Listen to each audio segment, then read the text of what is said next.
మీరు నాకు తెలిసి కాంగ్రెస్ పార్టీ అధిష్టానానికి సంబంధించిన ఒక నాయకుడిని అన్న అని పిలిచేంత చనువు నాకు తెలిసి తెలుగు రాష్ట్రాల కాంగ్రెస్ నాయకులకి ఎవరికి ఉన్నట్లేదు. రాహుల్ గాంధీని జస్ట్ మిమ్మల్ని మేమంతా జర్నలిస్ట్ చాలామంది అన్న అని పిలిచినట్టుగా మీరు రాహుల్ గాంధీని అన్న అని పిలుచుకుంటూ తిరుగుతారు. అంత క్లోజ్నెస్ ఎలా వచ్చింది రాహుల్ గాంధీకి? ఇప్పుడు గాంధీ ఫ్యామిలీకి ఈ దేశం పట్ల విశ్వాసం అక్కడ కనపడితే ఇక్కడ దండం పెట్టుకుంటూ నిలబడుతుంటారు. అట్లా వాళ్ళకు ఉంటుంది. దానికి అనుకూలంగా పనిచేసేటోళ్ళను వాళ్ళు ఫ్యామిలీ మెంబర్స్ లాగా ట్రీట్ చేస్తారు. నాకు రాహుల్ గాంధీ గారి దగ్గర కాదు, ప్రియాంక గాంధీ గారైనా సోనియా గాంధీ గారి దగ్గర అయినా నాకు చాలా ఇంటిమసీ. అంటే నేను నా లైన్ ఎప్పుడు క్రాస్ కాను, కాకపోతే నాకు కంఫర్ట్ ఉంది. నేను ఏమనుకున్నా నేను చెప్పగలను. వాళ్ళకి ఏమనిపించినా వాళ్ళు నాకు మీకు కంఫర్ట్ ఇస్తారు. నేను ఫోన్ లేదు నీకు చూపిస్తే ఇప్పుడు ఒక టెక్స్ట్ పెట్టండి, ఇక్కడ లోకల్గా ఏదో కేసు అయిందంటే Revanth why don't you see that case అని. అంటే తెలంగాణలో జరిగే చిన్న సంఘటన కూడా రాహుల్ గాంధీ గారు ముఖ్యమంత్రి గారికి అదేదో చూడు అని అడ్వైజ్ చేసేంత మా కమ్యూనికేషన్ ఉంది. సో గాంధీ కుటుంబంలో కాంగ్రెస్ పాలిటిక్స్ గట్టిగా ఒక 1 decade కూడా కాల మీరు కాంగ్రెస్ పార్టీలో 2017 కదా, 17 ఈ 9 yearsలో ఎలా తెలుసుకోగలిగారు? అది అదే చెప్తున్నా నర్సింగ్. నేను 2007లో టీడీపీలో జాయిన్ అయినా, 2017లో బయటకు వచ్చి నేను ఉన్నది 10 సంవత్సరాలే కదా. ఈ రోజుకైనా చంద్రబాబు నాయుడు గారు ఆయన దగ్గర ఉన్న సొంత నాయకుల కంటే కూడా నన్ను గౌరవిస్తాడా లేదా? వెళ్ళిపోయినాక కూడా ఎందుకు? నార్మల్గా వెళ్ళిపోయిన తర్వాత ఒక పార్టీని వదిలి ఇంకో పార్టీలకు పోయినా, ఒక నాయకుడిని వదిలి ఇంకొక నాయకుడి దగ్గరికి పోయినా వాళ్ళ మధ్యలో సంబంధాలు సత్సంబంధాలు ఉండని చెప్పడం చూసినాం ఈ దేశ రాజకీయాలలో. ఎక్కడైనా కానీ చంద్రబాబు నాయుడు గారికి నేను ఎదురుపడ్డప్పుడు ఆయన కళ్ళల్లో ఏం కనిపిస్తుంది ఒకసారి చూడు. డెఫినెట్గా ప్రేమగా చూస్తారు. నా పట్ల గౌరవం ప్రేమ అనేది ఉంది కదా. That is what my conviction. నేను ఒక నాయకుడితో పనిచేస్తే 100% ఆ నాయకుడితో నిలబడతాను. నేను పార్టీని వదిలే రోజు కూడా ఇక్కడ చెప్పలే, విజయవాడకు పోయి చంద్రబాబు నాయుడు గారిని కలిసి సార్ నాకున్న పరిస్థితి ఇది, మీ వల్ల నాకు పార్టీ వల్ల అన్ని రకాల ఉపయోగము ప్రయోజనం జరిగింది, కానీ నేను అనుకుంటున్న పర్పస్ కానీ ప్రజలు కోరుకుంటున్న లక్ష్యం కానీ ఇక్కడ ఉంటే కుదరదు, కాబట్టి నేను ప్రత్యామ్నాయంగా నేను వెళ్తున్నా అని చెప్పి నేను అక్కడి నుంచి వచ్చిన. నేను ఎప్పుడు కూడా నా రిలేషన్ని నేను స్ట్రెయిన్ చేసుకోలేదు, నా లీడర్కి నేను అబద్ధం చెప్పలే. ఓకే, ఏదున్నా ఉన్నది ఉన్నట్టు మాట్లాడమే నా స్ట్రెంగ్త్. కాదు సార్, రాహుల్ గాంధీ గారికి మీరు గోల్ పెట్టుకున్నారు. నాతో 2006-7 ప్రాంతంలో నేను ముఖ్యమంత్రి అవుతా అని చెప్పారు. నాతో పాటు చాలామంది జర్నలిస్ట్ ఫ్రెండ్స్ చెప్పారు. కొంతమందిని మా వాళ్ళని మంత్రులను కూడా చేస్తామని చెప్పారు. మంత్రులను చేయలేదు కానీ చాలామంది మా జర్నలిస్ట్ ఫ్రెండ్స్కి అవకాశాలు కల్పించారు. Thank you.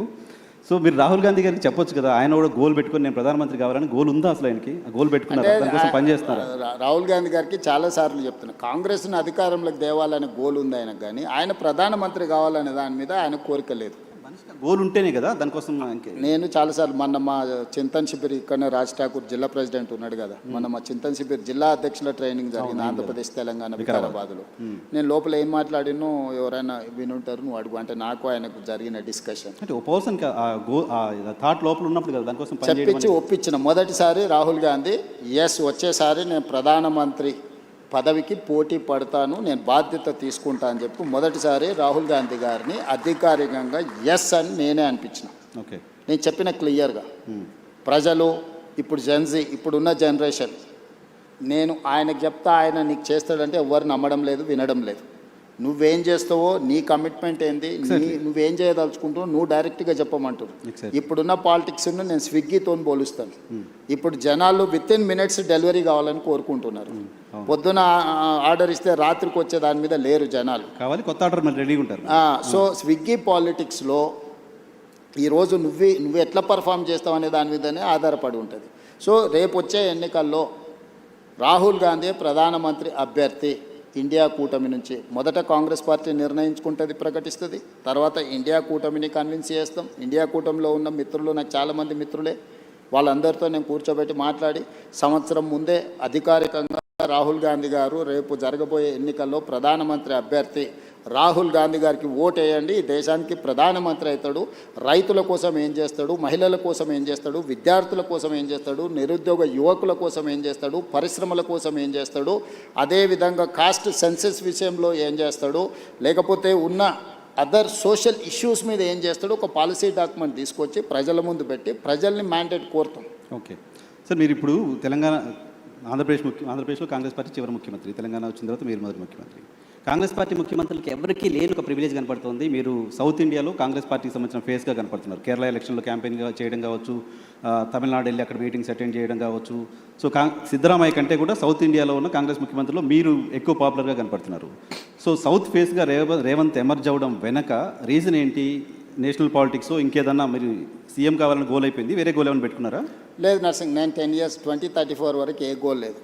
1994లో 2 సార్లు తెలుగుదేశం పార్టీకి అధికారం ఇచ్చారు.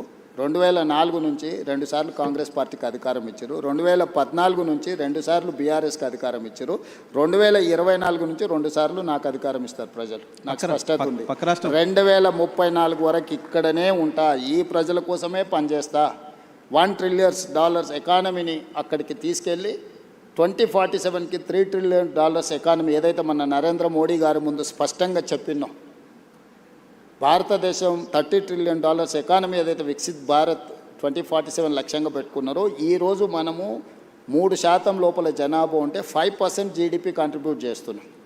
రేపు ఇదే జనాభా 10% జీడిపిని దేశానికి కాంట్రిబ్యూట్ చేసే ప్రణాళికలు, దానికి రోడ్ మ్యాప్, దానికి భవిష్యత్ ఏ రకమైన విధానాలు తీసుకోవాలనో 2034 వరకు ఇక్కడనే క్షేత్రస్థాయిలో ఉండి ఈ పనులు చేస్తాను. సార్ అది నమ్మకమా? 10 ఏళ్ళు ఇస్తారులే నమ్మకమా? పక్క రాష్ట్రం ఆంధ్రప్రదేశ్లో 5 ఏళ్ళకి ప్రభుత్వం మారింది, డిఎంకే ప్రభుత్వం తమిళనాడులో కూడా 5 ఏళ్ళకి మారింది. నా జీవితంలో నేను జడ్పీటీసీ అవుతా అనుకున్నప్పుడు జడ్పీటీసీ అయినా, నేను ఎమ్మెల్సీ అవుతా అనుకున్నప్పుడు ఎమ్మెల్సీ అయినా, ఎమ్మెల్యే కావాలనుకున్నప్పుడు ఎమ్మెల్యే అయినా, 2014లో ఎంపీ అవుతా అని చాలా ప్రయత్నం చేసింది, నీకు కూడా తెలుసు కదా. కాకపోతే 19లో అయినా అదే మల్కాజ్గిరి నుంచి, 14లో కూడా మల్కాజ్గిరి నుంచి అవుతా అని చెప్పింది, తెలుసు కదా. అక్కడ మిస్ అయినా కూడా 19లో మళ్ళీ అక్కడి నుంచి అయినా. జిల్లా పరిషత్ మెంబర్ ఉన్నప్పుడే తెలంగాణ వస్తే తెలంగాణకు ముఖ్యమంత్రి అవుతా అని చెప్పిన, అవునా? నాతో చెప్పారు, నీతో చెప్పిన కదా, నీకు గుర్తుంది కదా. ఆ రోజు చెప్పిన, ఆ రోజు రాజశేఖర రెడ్డి గారు, చంద్రబాబు నాయుడు గారి నాయకత్వం ముందు తెలంగాణ ఎక్కడి నుంచి వస్తుందా, పిచ్చి భ్రమలు అని మాట్లాడిన వాళ్ళు కూడా ఉండరు కదా. వచ్చింది కదా, వచ్చిన తెలంగాణకు ముఖ్యమంత్రి అయినా కదా. ఈ రోజు కూడా నేను చెప్తున్నా 34 వరకు నేనే ఉంటా. Confidence sir. నేను ఈరోజు నీ ముందర చెప్పిపోతున్నావు, నువ్వు దాచిపెట్టుకో. 34 తర్వాత నేను జాతీయ రాజకీయాలు పోయినప్పుడు ఆ రోజు వచ్చి నువ్వు అడుగు. నువ్వు ఆ రోజు చెప్పి 34 వరకు ఇక్కడ 34 గెలిస్తే కూడా రేవంత్ రెడ్డి సీఎంగా ఉండరు, వెళ్ళిపోతారు. 34 తర్వాత మొత్తం 100% సీట్లు గెలిపించి కాంగ్రెస్కి అధికారం ఇచ్చినా కూడా నేను ముఖ్యమంత్రి పదవి తీసుకోను. నేను తర్వాతి తరానికి బదిలీ. చాలా పెద్ద స్టేట్మెంట్ ఇస్తున్నారు సార్. పెద్ద స్టేట్మెంట్ నీకు చెప్తున్నా, అందుకే నీకు చెప్పాలని నీకు చెప్తున్నా. ఓకే, ఎందుకంటే నీకు ముఖ్యమంత్రి అని చెప్పిన రోజు నువ్వు ఆశ్చర్యపోయినావు, అది ఎట్లా సాధ్యం, జిల్లా జడ్పీటీసీ ముఖ్యమంత్రి అవుతాడా అని. ఆశ్చర్యం ఏం పోలే, మేము అనుకున్నాం కదా, మాట్లాడుకున్నాం చాలా సందర్భాల్లో. రోజు ఎవరైనా ఒక జడ్పీటీసీ